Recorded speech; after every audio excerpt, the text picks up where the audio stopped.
Generally, when we talk about Prevention of Corruption Act, we drive an impression that this particular act is against corruption in government agencies or to prosecute public servants. Even a raw reading of Prevention of Corruption Act emphasizes that this particular law is against corruption done by any public servant. But it is a pertinent question to ask that whether this particular act is only for the public servant.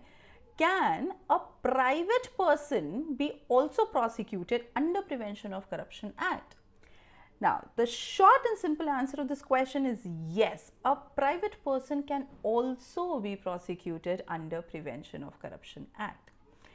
To understand this, understand the situation that if a private person is a part of a criminal conspiracy for a public servant to commit any offense under the Prevention of Corruption Act, or if a private person has abetted any of the offences which a public servant commits, then in that case, the private person is equally liable to be tried along with that public servant.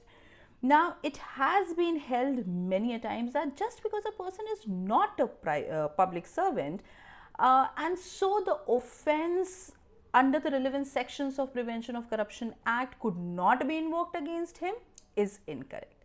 But now there's one catch over here, that even the existence of a public servant is not a must, is not mandatory for a private person to face the trial.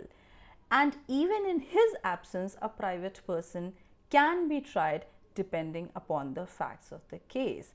And so therefore, we can deduce that to proceed against a private person who has committed an offence under the Prevention of Corruption Act, it is not a law that it can only be done in junction with the public servant as the arrow of the parties.